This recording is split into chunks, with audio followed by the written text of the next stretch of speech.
ఇచ్చిన మాటకు మిమ్మల్ని అందరినీ చూస్తే మామూలు స్పందన కాదు, నా జీవితంలో ఎప్పుడూ చూడనటువంటి స్పందన. ఎవరిని అభ్యర్థిని పెడితే వాళ్ళు గెలిపించారు. 94% స్ట్రైక్ రేట్ అంటే 57% ఓట్లేసి గెలిపించిన ఘనత రాష్ట్ర ప్రజానీకానిది. 175 అసెంబ్లీ సీట్లలో 164 సీట్లు గెలిపించారు. అది చూసిన తర్వాత మా బాధ్యత పెరిగింది. మేము ఆ రోజు మీకు హామీ ఇచ్చాం, సూపర్ 6 అన్నాం. సూపర్ 6 అంటే చాలా మంది ఎగతాళి చేశారు, అసాధ్యం అన్నారు. ఈరోజు చెప్తున్నా, సూపర్ 6ని సూపర్ హిట్ చేసింది ఎన్డీఏ ప్రభుత్వాన్ని మరొకసారి విజ్ఞప్తి చేస్తున్నాను. నెలవారీగా పింఛన్లు, ఇది ఒక సరికొత్త రికార్డు. ఈరోజు మీరు చూస్తే రేపు 14కి ఎగ్జాక్ట్గా 18 నెలలు అవుతుంది. 18 నెలల్లో ఒక్క పింఛన్ల కోసం 50,000 కోట్ల రూపాయలు ఖర్చు పెట్టాం. ఇంకా లెక్కల్లో మీరు చూస్తే 50,763 కోట్ల రూపాయలు ఒక్క పింఛన్ కింద ఖర్చు పెట్టాం. ఈరోజు భారతదేశ చరిత్రలో ఏ రాష్ట్రం కూడా ఇంత పెద్ద మొత్తంలో డబ్బులు ఖర్చు పెట్టడం లేదు. ఒకసారి మీరు చూస్తే మనం సంవత్సరానికి 32,143 కోట్లు ఖర్చు పెడుతున్నాం. మన తర్వాత ఖర్చు పెట్టే రాష్ట్రం తెలంగాణ 8,179 కోట్లు. కర్ణాటక మనకంటే ధనిక రాష్ట్రం, మనకంటే పెద్ద రాష్ట్రం, వాళ్ళు ఖర్చు పెట్టేది 4,712 కోట్లు. మహారాష్ట్ర మనకంటే 2 3 రాష్ట్రం, అది 2 ఉంటుంది, వాళ్ళు ఖర్చు పెట్టేది 3,541 కోట్లు. Financial capital of India. Tamil Nadu ఆర్థికంగా చాలా ముందున్నారు, అయినా వాళ్ళు ఖర్చు పెట్టేది 3,780 కోట్లు. ఉత్తరప్రదేశ్ మనకంటే 3 రెట్లు పెద్ద రాష్ట్రం, ఆ రాష్ట్రంలో వాళ్ళు ఖర్చు పెట్టేది 520 కోట్లు. గుజరాత్లో కూడా మీరు చూస్తే 1,584 కోట్లు. అంటే ఎందుకు ఈ మాట చెప్తున్నారంటే, దగ్గర సంవత్సరానికి 33,000 కోట్లంటే 5 ఏళ్లలో మినిమం 1,65,000 కోట్ల రూపాయలు నెలవారీగా పేదలకు పింఛన్లు ఇచ్చే ఏకైక ప్రభుత్వం ఈ ప్రభుత్వం. 63,25,999 మందికి ఇస్తున్నాం. 2,739 కోట్లు పింఛన్ రూపంలో ఇస్తున్నాం. ఒకప్పుడు ఎవరైనా భర్త చనిపోతే భార్యకు పింఛన్లు ఇచ్చేవారు కాదు, వెయిట్ చేసేవాళ్ళు. ఈరోజు ఆటోమేటిక్గా ఈ నెలలో చనిపోతే మొదటి తారీఖున మళ్ళీ పింఛన్ భార్యకి ఇస్తున్నాం. ఈ నెలలో మీరు చూస్తే 7,533 మందికి 3 కోట్ల రూపాయలతో పింఛన్లు విడుదల చేశాం. ఇంకో పక్కన మీరు ఒకసారి చూస్తే మన జనాభా 4,93,00,000 మంది, అందులో 13% అంటే 100 మందికి 13 మందికి పింఛన్ వస్తుంది. కొంతమందికి 4,000 వస్తుంది, కొంతమందికి 6,000 ఇస్తున్నాం దివ్యాంగులకి. కొంతమంది ఇలాంటి క్రానిక్ పేషెంట్లు ఉంటే వాళ్లకు 10,000 ఇస్తున్నాం. బెడ్కే పరిమితమై వాళ్ళకు ఇంట్లో వాళ్ళు సేవ చేయాలనుకుంటే అలాంటి వాళ్లకు 15,000 ఇస్తున్నాం. ఈ విధంగా ఇచ్చే ఏకైక ప్రభుత్వం మీరు గుర్తుపెట్టుకోవాల్సిన అవసరం ఉంది. పింఛన్లు కూడా 59% మహిళలకే వస్తున్నాయి. మనం ఇచ్చే డబ్బుల్లో ఇప్పటి వరకు 50,000 ఇస్తే 30,000 కోట్ల రూపాయలు మహిళలకే ఇచ్చామని చెప్పి కూడా నేను మీకు తెలియజేస్తున్నా. ఒకప్పుడు ఒక నెలలో తీసుకోకపోతే ఎగ్గొట్టేవాళ్ళు, 2వ నెల 2 నెలలు ఇస్తున్నాం. 1,39,677 మందికి ఇస్తున్నాం. అంటే 114 కోట్లు ఇస్తున్నాం. 3 నెలలు కానీ 2 నెలలు తీసుకోకపోతే 3వ నెల ఇస్తున్నాం. ఇది కూడా 13,305 మందికి ఇస్తున్నాం. 16 కోట్లు ఇస్తున్నాం. మీరందరూ ఒకటి గుర్తుపెట్టుకోవాలి, పింఛన్లు ప్రారంభించింది నందమూరి తారక రామారావు గారు 84లో. 75 రూపాయలు పింఛన్ 200 చేసింది. తర్వాత నేను అప్పట్లో 35కే ఇచ్చాం, 35ని 75 చేశాం. ఆ తర్వాత 14లో 200ని 1000 రూపాయలు చేశాం. ఈరోజు మళ్ళీ ఎన్డీఏ ఆధ్వర్యంలో మేము ఆలోచించాం. కష్టాలున్నాయి, అప్పులున్నాయి, ఆదాయం లేదు. కానీ చెప్పిన మాట నిలబెట్టుకోవడానికి ఒకేసారి 4,000 రూపాయలు మిగిలిన వాళ్ళకి పెంచి మిమ్మల్ని ఆదుకున్నామని చెప్పి కూడా నేను మీకు తెలియజేస్తున్నా. నన్ను విమర్శించే వాళ్ళు గుర్తుపెట్టుకోవాల్సిన అవసరం ఉంది. మీరు పెంచింది 5 ఏళ్లు ముక్కుతూ మూలుగుతూ 250 పెంచుకుంటూ పోయారు. నేను ఒక్క నిమిషం కూడా ఆలోచించకుండా పెంచిన ఆ రోజు చెప్పాం. మేము ఏప్రిల్ నుంచి ఇస్తామంటే ఏప్రిల్ నెల నుంచి మీకు బకాయిలు కూడా ఇచ్చిన ప్రభుత్వం ఈ ఎన్డీఏ ప్రభుత్వం అని చెప్పి కూడా నేను మీకు తెలియజేస్తున్నా.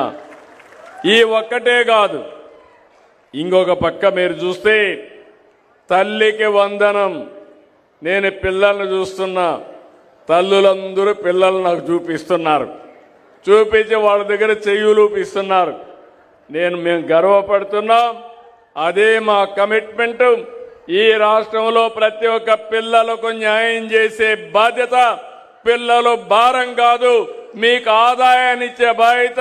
ప్రతి ఒక్కరికి 15,000 రూపాయలు సంవత్సరానికి మీ అకౌంట్లో వేస్తాం. 2 పిల్లలుంటే 30,000 వేస్తాం. 5 మంది ఉంటే 75,000 వస్తుంది. నేను ఇటీవల కాలంలో చూస్తున్న ఒకప్పుడు నేను కూడా ఫ్యామిలీ ప్లానింగ్ గురించి మాట్లాడాను, జనాభా పెరగకూడదని మాట్లాడాను. ఇప్పుడు జనాభా తగ్గిపోతా ఉంది. అందుకే ఆలోచిస్తున్నాను, కనీసం ప్రతి ఒక్క కుటుంబం, ప్రతి ఒక్క కప్పులు 3 పిల్లల్ని మీరందరూ కూడా కనాల్సిన అవసరం ఉంది. ఇది నా కోసరం కాదు, ఈ రాష్ట్రం కోసరం. ఎందుకంటే జనాభా తగ్గిపోతే భవిష్యత్తులో మనం మెషిన్లకు సేవ చేయాల్సి వస్తుంది. అందుకనే మనం ఆలోచించుకోవాల్సింది, జనాభాని కానీ మనం సమతుల్యంగా పెంచుకుంటూ పోగలిగితే ప్రపంచానికి ఆదర్శంగా భారతదేశం ఉంటుంది, అగ్రదేశంగా భారతదేశం ఉంటుంది. దానికి చిరునామాగా ఆంధ్రప్రదేశ్ ఉంటుందని చెప్పి కూడా నేను మీకు తెలియజేస్తున్నా. ఇంకో పక్కన దీపం 2 మా ఆడబిడ్డలు. ఏమమ్మా, అప్పుడప్పుడు మీరు ఆలోచిస్తూ ఉంటారు ఇంకా ఎక్కువ చేయాలని. నేను అడుగుతున్నా, మీకు ఆ రోజు వంట గ్యాస్ ఇచ్చింది, సిలిండర్ ఇచ్చింది నేనే ఇచ్చాను.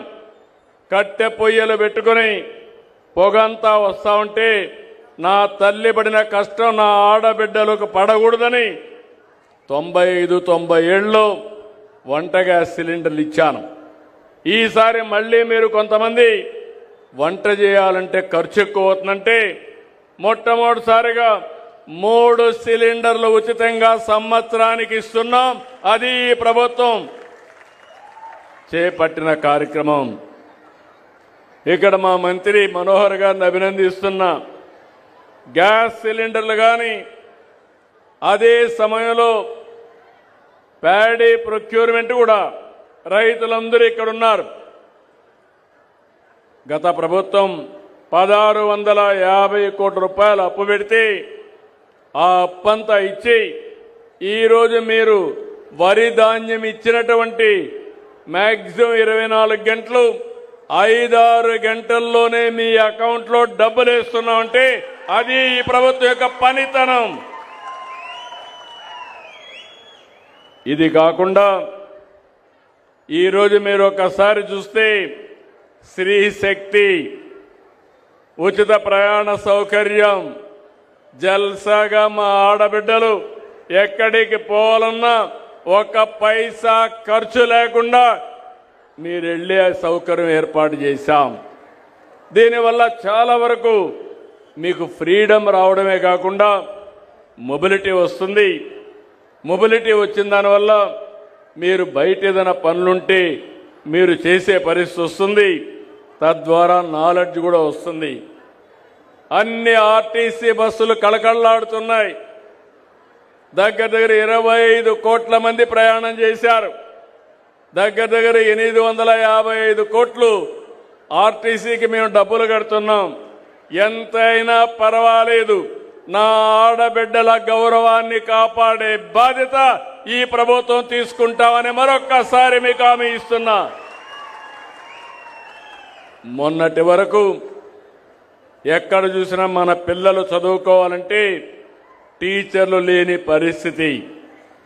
16,347 మంది మెగా డిఎస్సి సంవత్సరంలో పూర్తి చేసి అందరికీ పోస్టింగ్స్ ఇచ్చి పంపించాం. అన్నదాత సుఖీభవ. ఈరోజు 20,000 ఇస్తా ఉన్నాం. కేంద్రం 6,000, రాష్ట్రం 14,000. ఒకప్పుడు ప్రభుత్వం ఇచ్చింది 7,000 ఇస్తే దాన్ని రెండింతలు చేసి 14,000 రూపాయలు చేశాం. ఇంకో పక్కన ఈరోజు మీరు చూస్తే ఎక్కడికక్కడ అన్ని విధాల ఈ ప్రభుత్వం మీకు ముందుంటాం. ఇప్పుడే ఇక్కడుండి స్వర్ణ గ్రామం యొక్క సెక్రటరీ ఒక మాట చెప్పాడు. నేను 5 ప్రిన్సిపల్స్ పెట్టాను.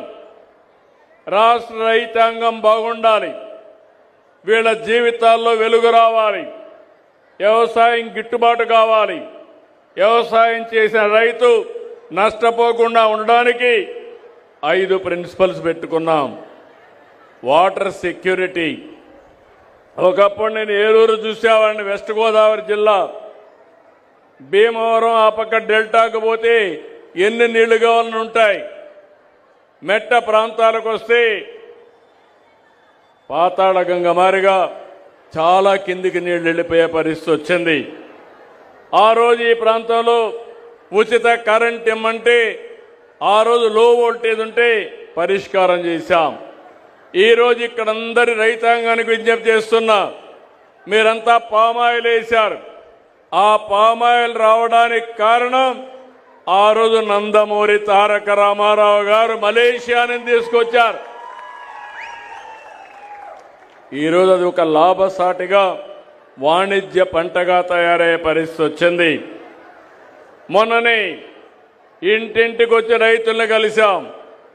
ఎల్లుండ మళ్ళీ ఒకసారి రైతు సేవా కేంద్రాల వారిగా ఎలాంటి పంటలు వేయాలి, ఏ విధంగా వ్యవసాయం చేయాలి, మిమ్మల్ని అందరినీ ఏ విధంగా ముందుకు తీసుకుపోవాలో 5 ప్రిన్సిపల్స్తో. ఒకటి వాటర్ సెక్యూరిటీ. పోలవరం ఉంది, 3 మీటర్ల నీళ్లున్నాయి. అదే ఏలూరు జిల్లా ఉంది, 16.2 మీటర్లు కిందన నీళ్లున్నాయి. మనకు పామాయిల్కి కూడా ఎక్కువ నీళ్లు కావాలి. అలాంటప్పుడు ఈ నీళ్లు కానీ మనం కానీ ఇది చేసుకోగలిగితే పక్కనే గోదావరి ఉంది, రైట్ మెయిన్ కెనాల్ ఉంది, నీళ్లన్నీ విజయవాడకు పోతాయి. రేపు రాబోయే రోజులు ఇప్పుడే మహేష్ యాదవ్ గారు చెప్పినట్టు తప్పకుండా తొందరలోనే చింతలపూడి లిఫ్ట్ ఇరిగేషన్ కూడా తీసుకొస్తాం. అదే మరి పోతూ పోతూ ఎమ్మెల్యే ధర్మరాజులు గారు ఒకటి అడిగారు, ఇక్కడ చెరువులున్నాయి, అన్ని చెరువులకు నీళ్లు ఇస్తే భూగర్భ జలాలు పెరుగుతాయని. అవసరమైతే పోలవరం నుంచి రైట్ మెయిన్ కెనాల్ నుంచి మీకు నీళ్లు ఇచ్చే బాధ్యత ఈ ప్రభుత్వం తీసుకుంటామని కూడా మీ అందరికీ హామీ ఇస్తున్నా. దీనివల్ల భూగర్భ జలాలు పెరుగుతాయి, వాటర్ సెక్యూరిటీ వస్తుంది. ఇంకో పక్క మీరు ఒకసారి చూస్తే ఆహారపు అలవాట్లు మారిపోయినాయి. ఇప్పుడే నేను ఆ కుటుంబాన్ని చూశాను. ఆ కుటుంబంలో నేను చూస్తే వారి సమస్యలు కూడా నేను అర్థం చేసుకున్నాను. ఎందుకు ఈ మాట వాడుతున్నానంటే ఈరోజు చాలామంది డయాబెటీస్ రావడానికి, షుగర్ రావడానికి కారణం మనం ఎక్కువ రైస్ తింటున్నాం, కార్బోహైడ్రేట్స్ తింటున్నాం. దీనివల్ల ఒక్కసారి షుగర్ కానీ డయాబెటిక్ అయితే అన్ని రోగాలకు గేట్వేగా తయారవుతుంది. ఎన్ని మెడిసిన్స్ తిన్నా ఒక్కసారి ఏమారితే అక్కడి నుంచి కిడ్నీ ప్రాబ్లమ్స్ వస్తాయి, లేకపోతే మిగిలిన అన్ని సమస్యలు కూడా నాంది పలికే పరిస్థితి వస్తుంది. అందుకే ప్రపంచం మొత్తం ఆహారపు అలవాట్లు మారుతున్నాయి. రైస్ తినడం మానేశారు. కొంతమంది ప్రోటీన్ కోసం ఎగ్ కానీ, చికెన్ కానీ, ఫిష్ కానీ, అదే మరి కూరగాయలు, పళ్ళు ఎక్కువ తినే పరిస్థితికి వచ్చారు. మనం కూడా దీన్ని బేస్ చేసుకుని ఎక్కడికక్కడ డిమాండ్ ఆధారిత పరిశ్రమలు, ఆధార పంటలు పెట్టాలి. నేను ఇక్కడే ఒక మోడల్ చూశాను. ఒక అతను చాలా బాగా చేశాడు. 1 ఎకరా మధ్యలో వరి, చుట్టుపక్కల చేపల పెంపకం. దగ్గర 1 ఎకరాలో 2,30,000 రూపాయల ఆదాయం సంపాదిస్తున్నాడు. ఇలాంటి వినూత్నమైన కార్యక్రమాలు వస్తున్నాయి. నాటు కోళ్లు ఉన్నాయి. ఆ కోళ్లు చూశాను. కేజ్ తయారు చేసి అందులో ఈ కోళ్ల పెంచడం, అవన్నీ చూస్తే ఇంట్లోనే ఒక ఆడబిడ్డ నెలకు ఒక 15,000 రూపాయలు సంపాదించే అవకాశం వస్తుంది. అందుకే దీనికి మీకు అందరికీ పిలిపిస్తున్నా, డాక్రా సంఘాలు ముందుకు రావాలి. మీరు కూడా ఆదాయం సంపాదించాలి.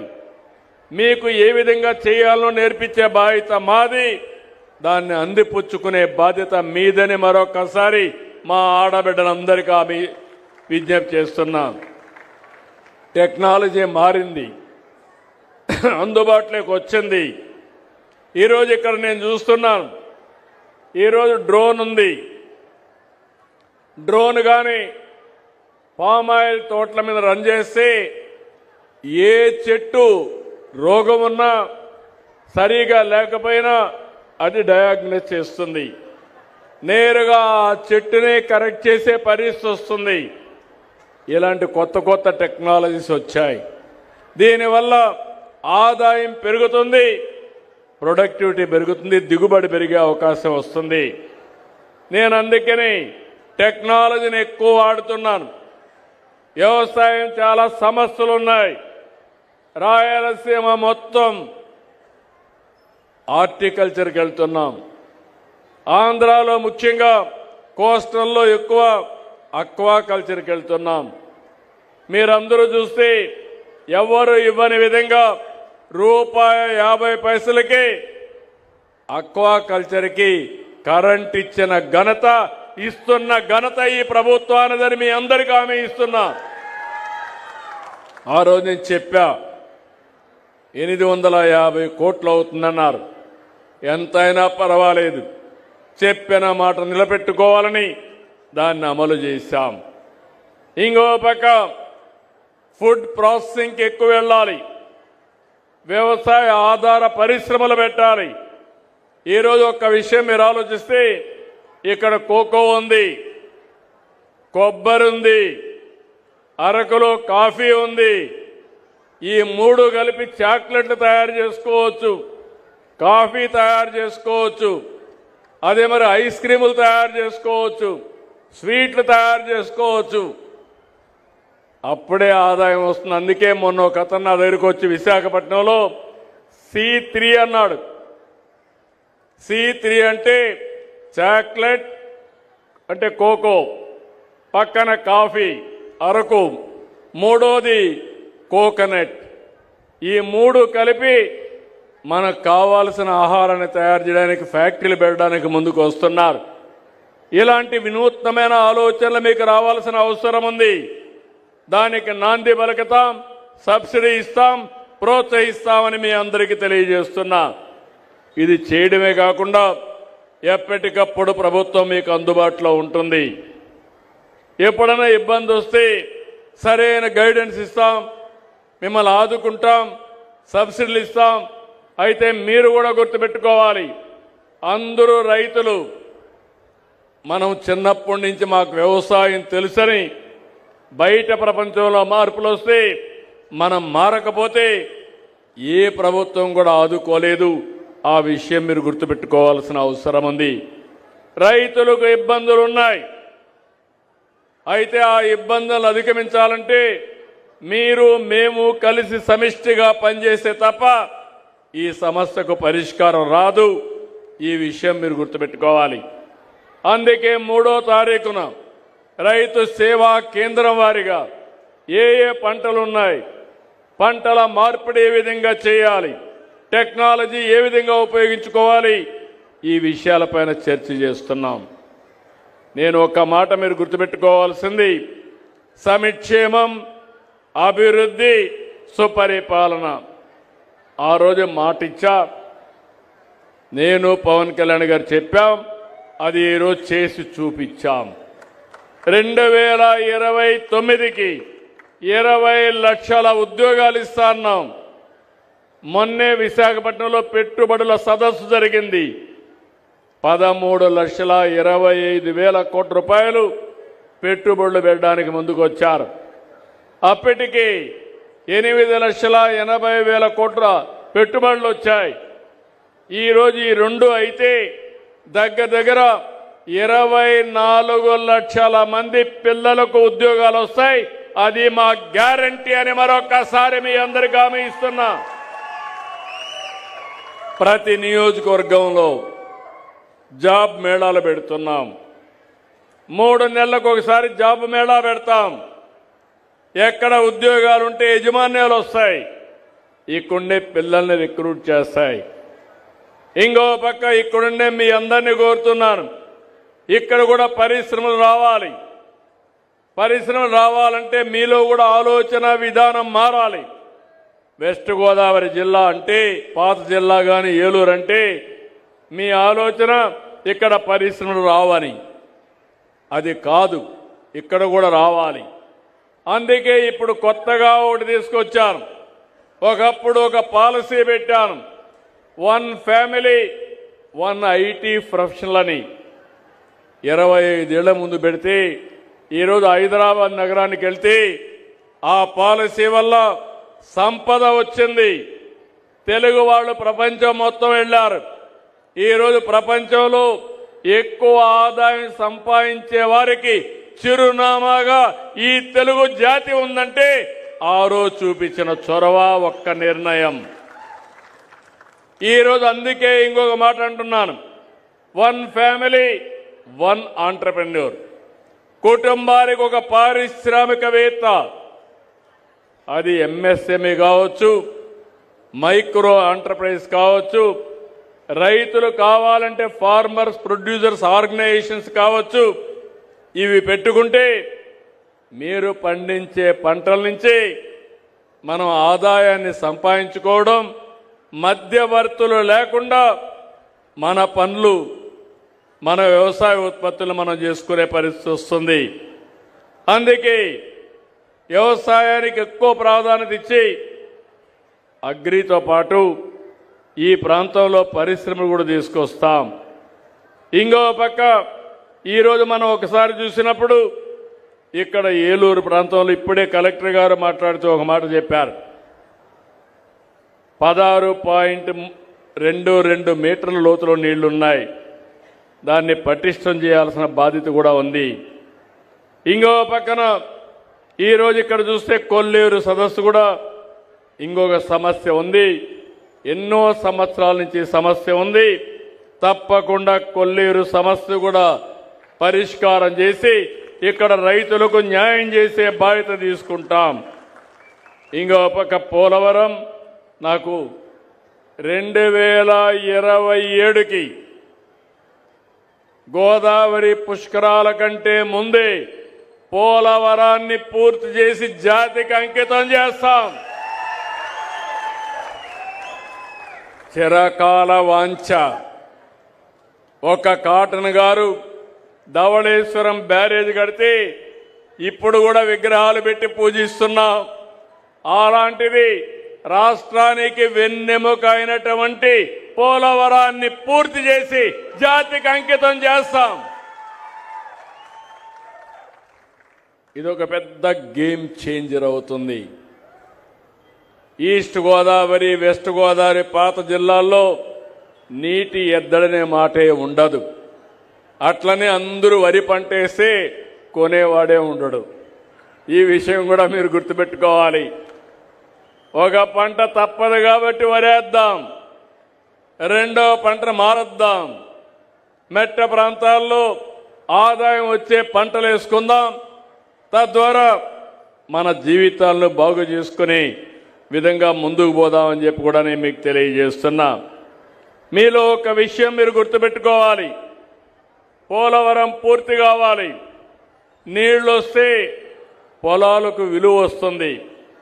నీళ్లు లేకపోతే పొలాలకు విలువ ఉండదు. ఒకప్పుడు ఇక్కడ నీళ్లు ఉండేటివి కాదు. ఆ రోజు ఇబ్బందులు పడ్డాం. తర్వాత పామాయిల్ వేసాం. ఈరోజు మీరు చూస్తే డెల్టా కంటే మెట్ట ప్రాంతంలోనే భూముల రేట్లు ఎక్కువ.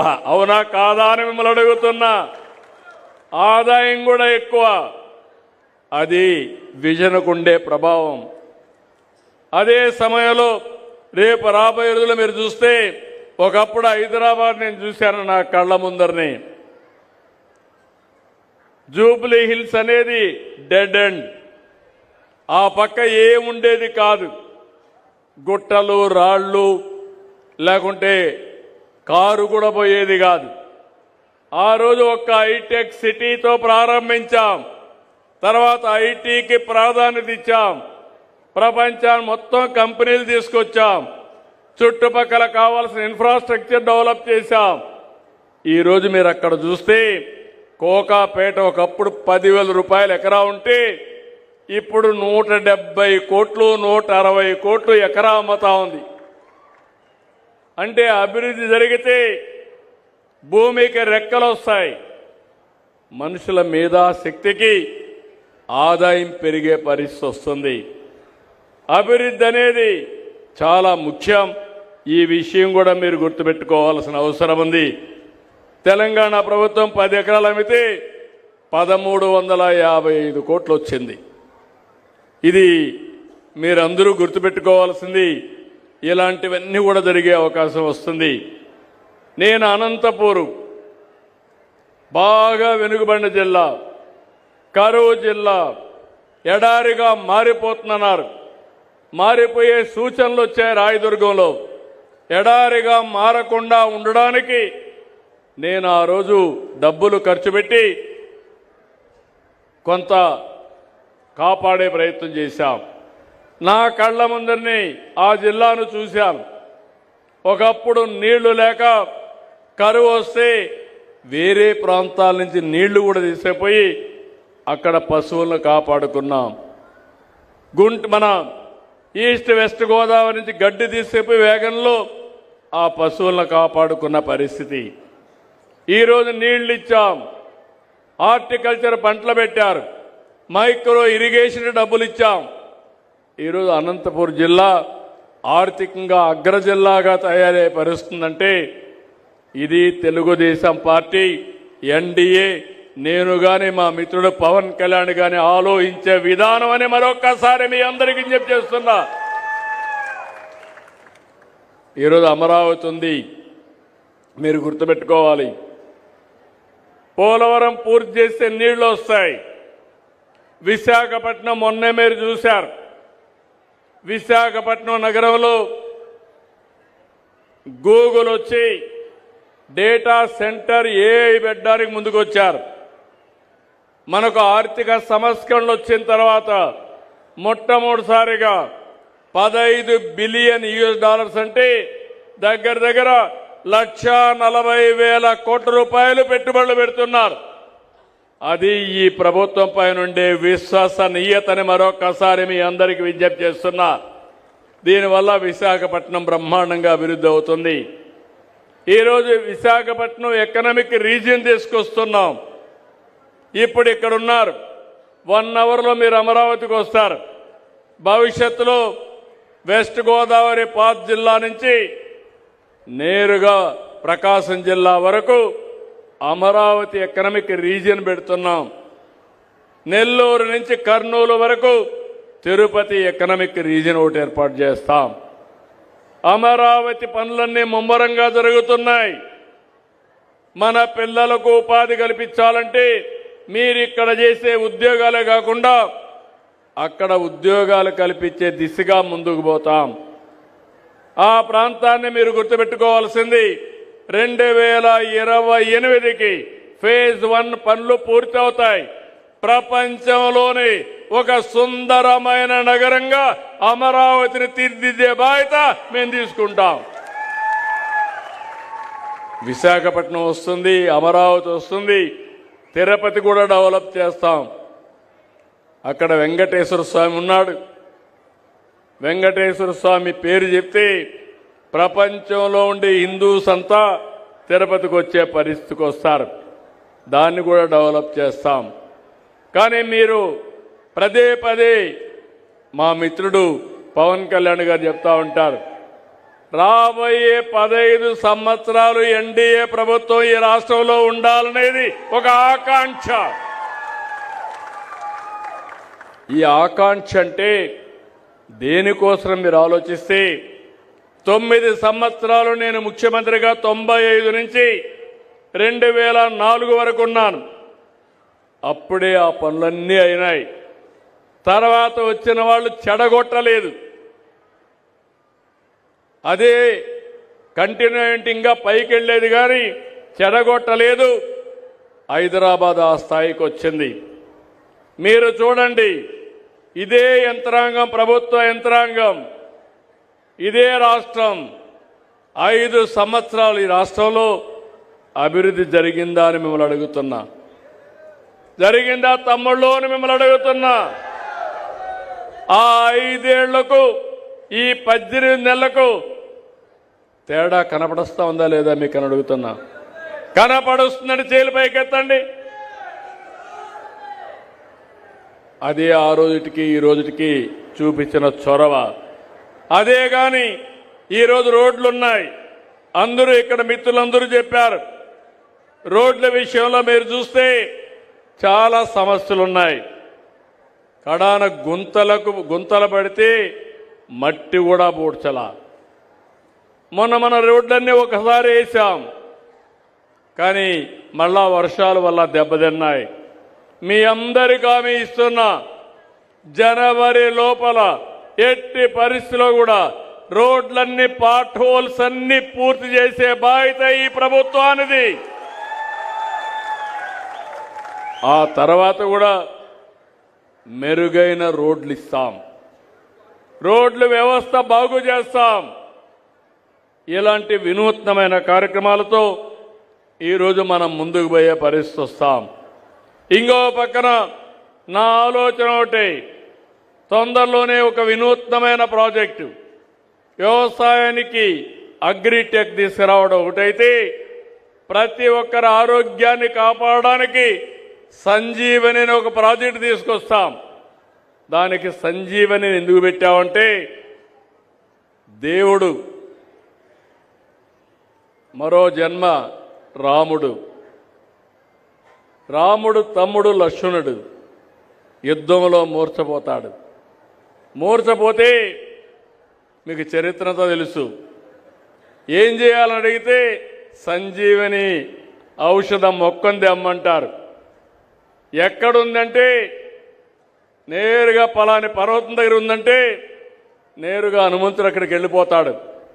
మొక్క తెలియదు ఆయనకు, పర్వతాన్నే తీసుకొస్తాడు. తీసుకొచ్చి రాముడికి అప్పచెప్తే ఆ మొక్క తీసి ట్రీట్మెంట్ ఇస్తాడు. లక్ష్మణుడు బ్రతుకుతాడు.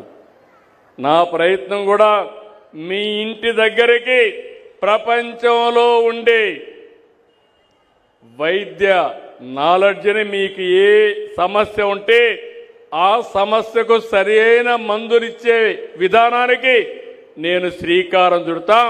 అదే సంజీవని అని మరొక్కసారి విజ్ఞప్తి చేస్తున్నాను. అట్లని చెప్పి అందరం కూడా ఫుల్గా భోంచేద్దాం, అంతా కూడా డయాబెటీస్కి వచ్చినా పర్వాలేదు అనుకుంటే అది కుదరదు, దెబ్బతింటారు. దినానికి ఒక అర్ధ గంట కొంతమంది కష్టపడతారు, శారీరక కష్టం, కొంతమంది అది కూడా కష్టపడరు, కొంతమంది లైఫ్ని ఎంజాయ్ చేస్తాం జాగ్రత్తగా చేస్తారు, కొంతమంది ఎప్పుడు రామ్దేవ్ చెప్తా ఉంటాడు, బాబా 120 సంవత్సరాలు తినాల్సిన ఫుడ్ని 20-30 ఏళ్ళు తినేస్తారు. దానివల్ల ఏమవుతుంది, 120 సంవత్సరాలు బతకవలసిన వ్యక్తి 30 ఏళ్లకే. అది సమస్య. అందుకే నేను ఆలోచిస్తున్నాను, క్వాలిటీ లైఫ్ ఉండాలి, జీవన ప్రమాణాలు పెరగాలి, మనం కూడా లైఫ్ స్టైల్స్ మార్చాలి. నేను చాలామందిని చూస్తూ ఉంటాను, కొంతమంది తాగి తాగి అడిక్ట్ అయిపోతూ ఉంటారు, కొంతమంది గంజాయికి బానిసలు అయిపోతూ ఉంటారు. మొన్న ఇటీవల కాలంలో చాలా చేశారు. గంజాయి వస్తే కనీసం ఒక్క రివ్యూ మీటింగ్ పెట్టలేదు, దానివల్ల అందరికీ అలవాటు అయిపోయింది. ఇటీవల కాలంలో మీరు చూస్తున్నారు, ఆడవాళ్ళు కూడా గంజాయి అమ్మే పరిస్థితికి వచ్చి ఇప్పుడు లేడీ డాన్స్ తయారైపోయే పరిస్థితికి వచ్చారు రాష్ట్రంలో.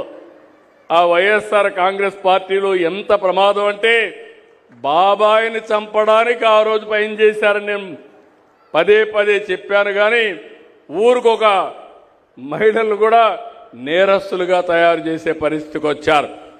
ఈరోజు ఒకసారి చూస్తే నేను ఆనందపడ్డాను.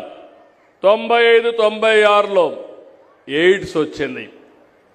ఆ రోజు ఎయిడ్స్ వస్తే ఎవరు మాట్లాడేవాళ్ళు కాదు.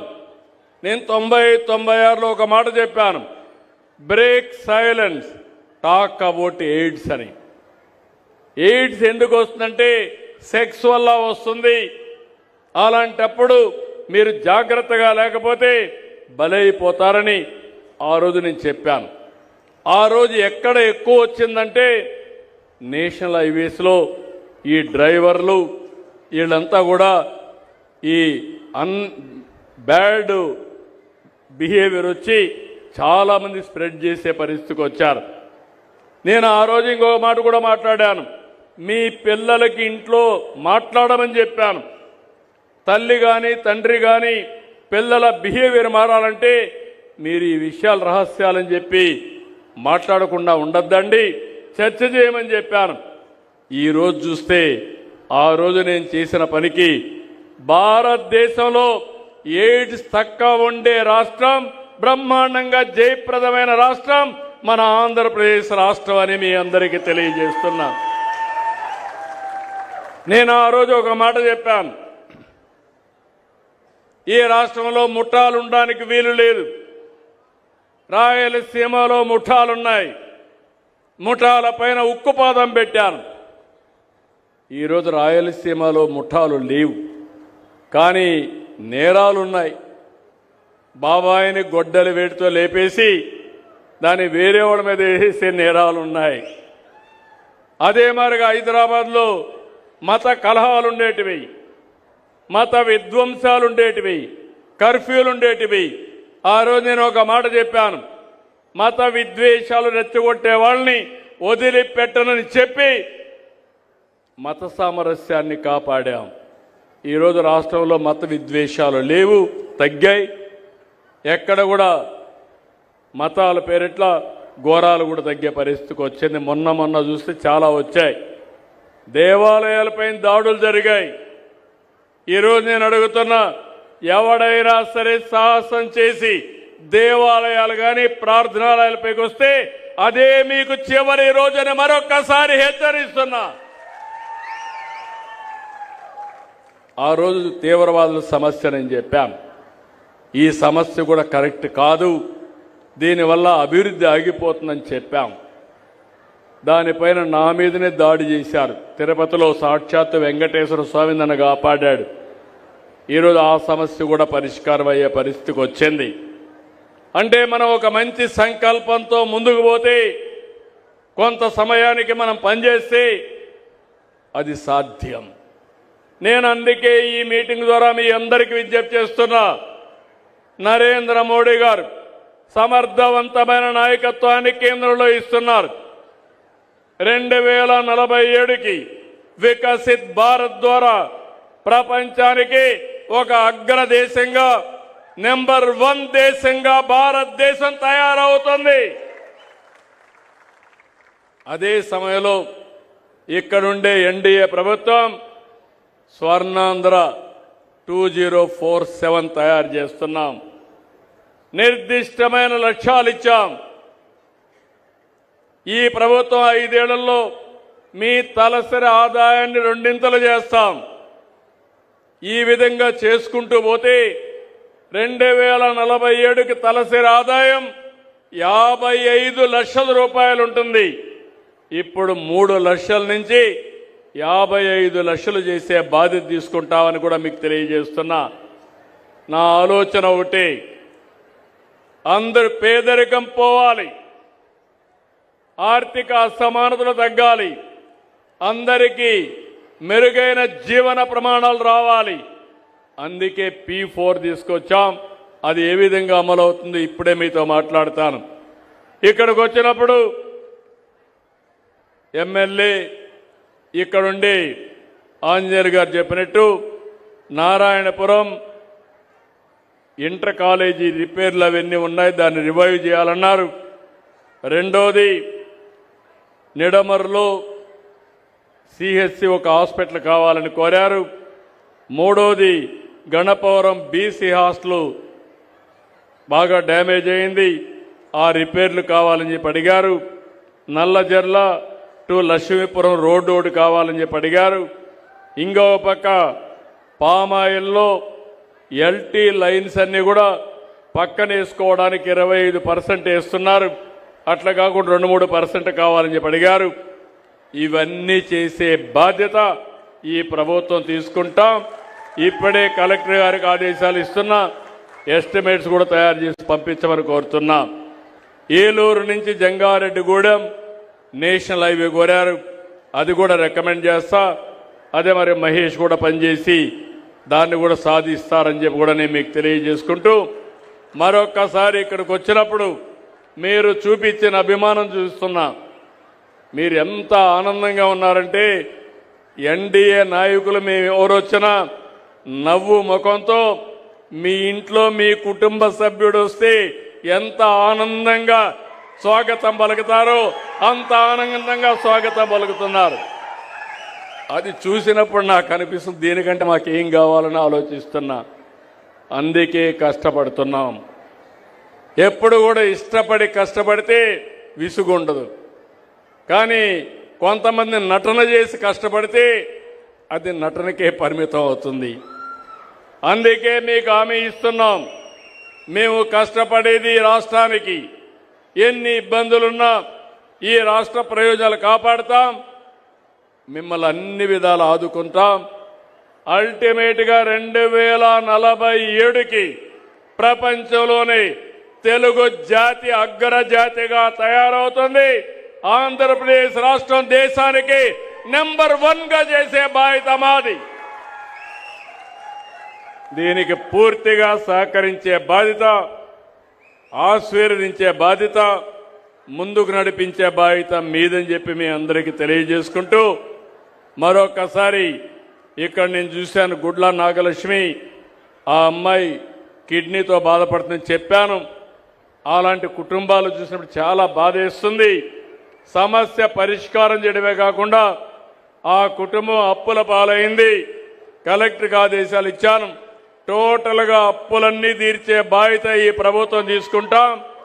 అదే సమయంలో ఇల్లు కూడా మధ్యలో ఆగిపోయింది, ఇల్లు కూడా పూర్తి చేయించే బాధ్యత తీసుకుంటాం. వాళ్ళ అబ్బాయి MCA చేస్తున్నాడు, TCSలో పనిచేస్తున్నాడు, అతనికి కూడా మెరుగైన ఉద్యోగం ఇప్పించే బాధ్యత కూడా తీసుకుంటాం.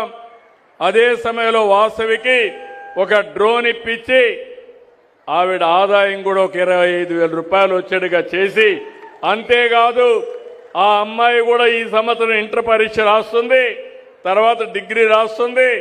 అందరితో సమానంగా చదువుకొని పైకి వచ్చే విధంగా తీర్చిదిద్దడం కోసం కలెక్టర్కి ఆదేశాలు ఇస్తున్నా.